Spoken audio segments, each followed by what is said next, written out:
friends, welcome to Secret of Samaiyal. இன்னைக்கு நம்மளோட சேனல்ல நாம பார்க்க போறது ஒரு சப்பாத்தி ரோட்டி நான்கான ஒரு சைட் டிஷ் ரெசிபி. ரொம்ப ஹெல்தியான வெஜ் கீமா மசாலா. அதுதான் நம்ம இன்னைக்கு பார்க்க போறோம்.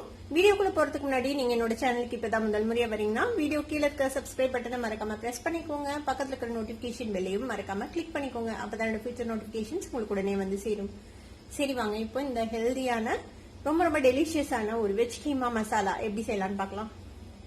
வெஜ் கீமா மசாலாக்கு ஒரு ப்ரீ ப்ரிப்பரேஷன் கொஞ்சம் பண்ணணும். என்ன பண்ணணும்னா 2 மீடியம் சைஸ் தக்காளிய வேக வச்சு தோல் எடுத்துட்டு இந்த மாதிரி நல்லா பியூரி பண்ணி வச்சுக்கோங்க, அரைச்சு வச்சுக்கோங்க.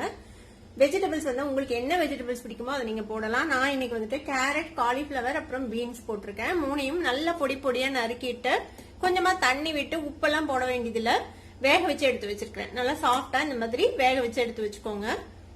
ஒரு வடைச்சட்டி அடுப்புல வச்சுக்கோங்க. இதுல வந்துட்டு 1 டீஸ்பூன் எண்ணெய் விட்டுக்கலாம். கூடவே 1 டீஸ்பூன் நெய் விட்டுக்கோங்க. நெய் வந்து ஒரு நல்ல ஃபிளேவர் கொடுக்கும். நெய் வேணாம் அப்படின்னு நினைச்சீங்கன்னா அதுக்கு பதிலா நீங்க வந்து எண்ணெயை விட்டுக்கோங்க 2 டீஸ்பூன். எண்ணெய் கொஞ்சம் சூடானதும் ஒரு வெங்காயத்தை இந்த மாதிரி ஃபைனா சாப் பண்ணி வச்சிருக்கேன், அதை சேர்த்துக்கலாம். வெங்காயம் கூடவே ஒரு பச்சை மிளகாய் அதையும் பொடியா நறுக்கி வச்சிருக்கேன், அதையும் சேர்த்துக்கோங்க. வெங்காயம் நல்லா பிரவுன் ஆகணும், அது வரைக்கும் வதக்கிக்கலாம். வெங்காயம் செவக்க ஆரம்பிக்குது, இந்த அளவுக்கு நல்லா வதக்கிக்கணும் வெங்காயத்தை. இந்த ஸ்டேஜ்ல நம்ம 1 டீஸ்பூன் அளவுக்கு இஞ்சி பூண்டு விழுது சேர்த்துக்கலாம். இஞ்சி பூண்டு விழுதையும் நல்லா வதக்கி விட்டுருங்க. இஞ்சி பூண்டு விழுதோட பச்சை வாசனை போனதும் கொடமிளகாய், ஒரு பாதி கொடமிளகாவை இந்த மாதிரி பொடியா நறுக்கி வச்சிருக்கேன், இந்த கொடமிளகாவை சேர்த்துக்கலாம். அதுல கொடமிளகாவும் இதோட சேர்த்து வதக்கி விட்டுருங்க. கொடமிளகாவும் நல்லா வதங்கிடுச்சு ஒரு நிமிஷம். இதுல நம்ம மசாலா எல்லாம் சேர்த்திடலாம். மசாலா என்னென்ன எடுத்து வச்சிருக்கேன் அப்படின்னு சொல்லிடுறேன். மஞ்சள் பொடி ஒரு 1/4 டீஸ்பூன், ஒரு 1.5 டீஸ்பூன் மல்லித்தூள், 1 டீஸ்பூன் மிளகாய் தூள், சீரகத்தூள் ஒரு 1/2 டீஸ்பூன், கரம் மசாலா பொடி ஒரு 1/2 டீஸ்பூன், உப்பு வந்துட்டு தேவையான அளவு. இது எல்லாத்தையும் இதுல சேர்த்திடலாம். இந்த மசாலாவையும் இதோட சேர்த்து ஒரு வதக்கிடுங்க எண்ணெயில. இப்போ ஃபிளேமை வந்து லோ பண்ணி வச்சுக்கோங்க, இல்லைன்னா அடியில பிடிச்சிக்கும் மசாலாலாம். லேசா வதங்கினதும் நம்ம அரைச்சு வச்சிருக்கிறோம்ல இந்த வேக வச்ச தக்காளி விழுது, அதை வந்து இதுல சேர்த்திக்கலாம். கொஞ்சமா மிக்சி ஜார்ல தண்ணி விட்டு அந்த தண்ணி அதுல விட்டுருங்க.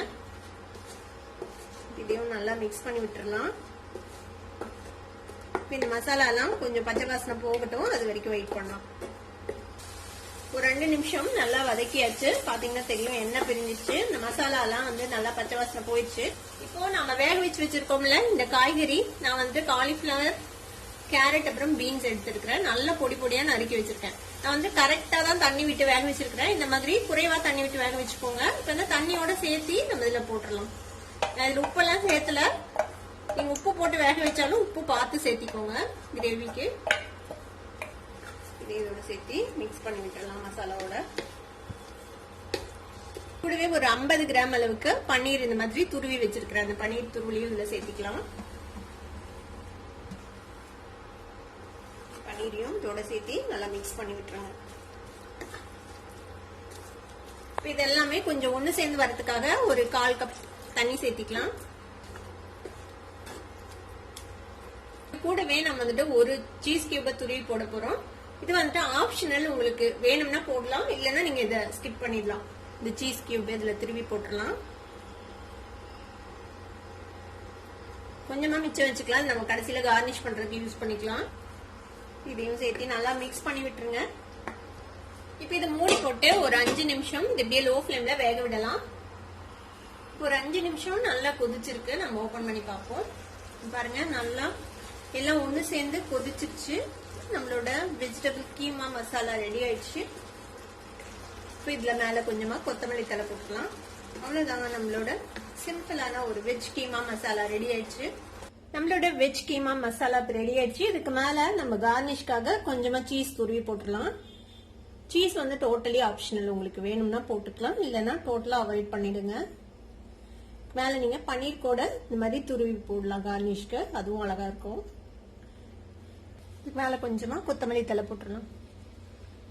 நம்மளோட செம ஹெல்தியான ரொம்ப டேஸ்டியான ஒரு வெஜ் கீமா மசாலா ரெடி ஆயிடுச்சு. இது வந்துட்டு சப்பாத்தி, ரோட்டி, நான் எது கூட வேணாலும் நீங்க வச்சு சாப்பிடலாம்.